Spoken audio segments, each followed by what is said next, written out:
बिस्मिल्लाहिर्रहमानिर्रहीम। अस्सलाम वालेकुम dear students, welcome to course Edex. मैं हूं आपका इंस्ट्रक्टर मोहम्मद सलमान और आज हम चैप्टर नंबर 3 स्टार्ट करने वाले हैं। चैप्टर का नाम है सेंट्रल प्रोसेसिंग यूनिट, सीपीयू।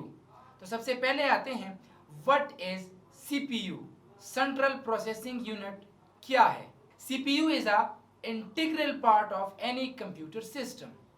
ये एक इंटीग्रेटेड पार्ट है, एक इंटीग्रल पार्ट है कि एक इंटीग्रल इसे कहते हैं कि सारे कंपोनेंट एक जगह पे इंटीग्रेट हो जाए या एक जगह से बाकी सारे कंपोनेंट्स कंप्यूटर के कंट्रोल होने लगे। It is also known as the brain of computer system. जैसे इंसान का दिमाग है वैसे ही कंप्यूटर का ब्रेन सीपीयू है। पिछले लेक्चर्स में हमने ये पढ़ा था कि ऑपरेटिंग सिस्टम कंप्यूटर की रूह है, तो इसी तरह कंप्यूटर का एक दिमाग भी है। दिमाग से इंसान सारे फैसले करता है। यहाँ से आपकी पूरे जिस्म की बॉडी, आपकी पूरी बॉडी के हर एक कंपोनेंट को कंट्रोल किया जाता है।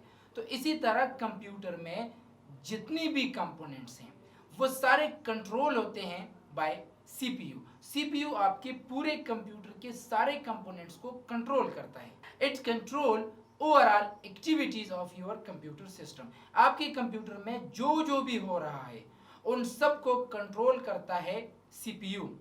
सीपीयू आपके कंप्यूटर के सारे कंपोनेंट्स के साथ कनेक्ट होता है। Actually there are 5 basic component of CPU. CPU के 5 बेसिक कंपोनेंट्स हैं: ALU, CU, internal bus, register and cache. पिछले लेक्चर्स में हमने रजिस्टर और कैश के बारे में पढ़ा था। आज हम इस ALU के बारे में पढ़ेंगे, CU के बारे में पढ़ेंगे, इंटरनल बसेस के बारे में पढ़ेंगे। तो सबसे पहले है ALU। ALU stands for arithmetic and logic unit. Arithmetic and logic unit.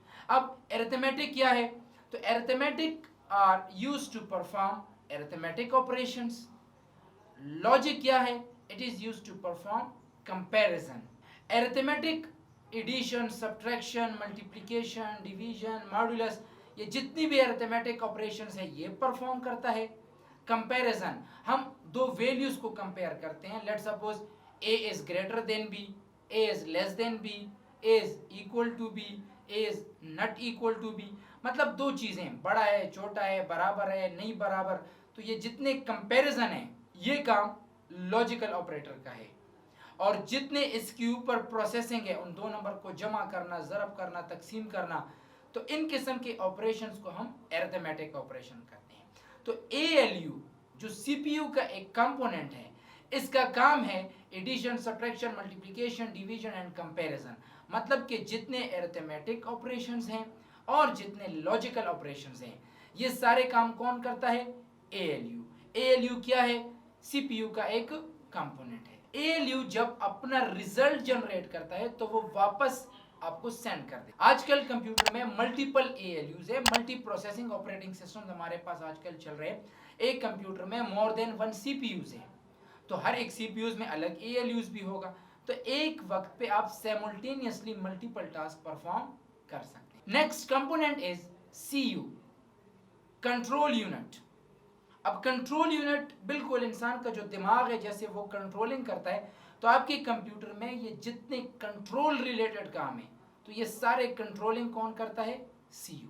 CU control and coordinate overall activity of your computer system. It manage all the function, जितने भी फंक्शन है उन सबको मैनेज करना CU का काम है। It control overall activity of your computer. It is responsible for detecting or directing the flow of your computer system.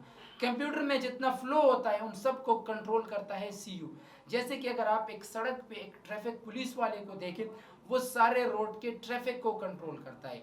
तो इसी तरह कंप्यूटर में जो डेटा जा रहा है, जो डेटा आ रहा है, उन सब के फ्लो को कंट्रोल कौन करता है? CU। CU क्या है? Control unit. Control unit CPU का एक कंपोनेंट है। The third one is internal बस। अगर आप नॉर्मल रूटीन में देखें तो बस का काम है मुसाफिरों को एक जगह से दूसरी जगह पे ट्रांसफर करना, ले जाना। तो इसी तरह कंप्यूटर में डेटा या एड्रेस या कंट्रोल सिग्नल्स एक जगह से जब दूसरी जगह पे ट्रांसमिट होना चाहते हैं तो ये इंटरनल बस के जरिए ट्रांसफर होंगे। It transfer data from one component to another component. Computer के एक कंपोनेंट से दूसरे कंपोनेंट तक जब कोई डेटा या एड्रेस ट्रांसफर होगा तो वो इंटरनल बस के जरिए ट्रांसफर होगा। एक्चुअली आपका जो मदरबोर्ड है उसके साथ ये सारे कंपोनेंट्स कनेक्ट होते हैं, तो एक जगह से दूसरी जगह पे बसेस के जरिए आपका डेटा एक जगह से दूसरी जगह पे ट्रांसफर होगा। नॉर्मली एक बस का अगर साइज को आप देख लें तो वो 8 बिट से 128 बिट्स तक होगा। वैसे जैसे अगर आप डेली रूटीन में देखें कुछ बसेस छोटी होती है, कुछ बसेस बड़े होते हैं, कुछ में कम लोग आते हैं, कुछ में ज़्यादा लोग आते हैं, तो इसी तरह बस का भी साइज है। कुछ बसेस में कम डेटा ट्रांसफर होता है एक कंपोनेंट से दूसरे कंपोनेंट। अगर आपकी सिस्टम आर्किटेक्चर बेहतरीन है तो आपका बस साइज भी ज़्यादा होगा, तो जब बस का साइज ज़्यादा होगा तो ज़्यादा इंस्ट्रक्शन एक वक्त पे एक कंपोनेंट से दूसरे कंपोनेंट पे ट्रांसफर होंगे। इंटरनल बस के कुछ टाइप्स हैं, जिसमें सबसे पहले है सीरियल बस। तो सीरियल बस में एक वक्त पे सिर्फ एक इंस्ट्रक्शन ट्रांसफर होता है और इसकी सबसे बेहतरीन एग्जांपल आपका कीबोर्ड एंड माउस। तो कीबोर्ड और माउस एक वक्त पे सिर्फ एक एक इंस्ट्रक्शन को एक कंपोनेंट से दूसरे कंपोनेंट पे ट्रांसफर करता है। जबकि दूसरे नंबर पे है पैरेलल बस। तो पैरेलल बस एक वक्त पे मल्टीपल इंस्ट्रक्शंस, मल्टीपल डेटा जो है आपका एक जगह से दूसरी जगह पे ट्रांसफर होगा। पैरेलल बस का जो एग्जांपल है that is your printer, hard disk. तो hard disk and printers are the example of parallel bus. तो सीपीयू के कंपोनेंट्स में हमने एएलयू के बारे में पढ़ा, arithmetic and logical unit. Arithmetic operations perform करता है, लॉजिकल ऑपरेशंस परफॉर्म करता है, addition, subtraction, multiplication and division करता है, कंपैरिजन करता है। दूसरा कंपोनेंट सीयू था, कंट्रोल यूनिट। आपके कंप्यूटर में जितनी भी एक्टिविटीज हो रहे हैं उन सबको कंट्रोल करना सीयू का काम है। इंटरनल बस, जितना डेटा एक कंपोनेंट से दूसरे कंपोनेंट पे ट्रांसफर होता है ये काम इंटरनल बस का है। इसके अलावा दो और कंपोनेंट्स हैं, एक है रजिस्टर, एक है कैश। तो रजिस्टर्स के बारे में भी हमने प्रीवियस लेक्चर्स में पढ़ा था कि it is the fastest memory, ये सबसे ज़्यादा तेज़ मेमोरी है। जबकि कैश मेमोरी के बारे में भी हमने पढ़ा था कि cache memory lies between your main memory and processor. फिर कैश के अपने कुछ लेवल्स हैं, लेवल 1, लेवल 2, लेवल 3, उनको हमने प्रीवियस लेक्चर में पढ़ा था। तो आज के लिए इतना ही, इंशाल्लाह see you in next lecture. Thank you very much.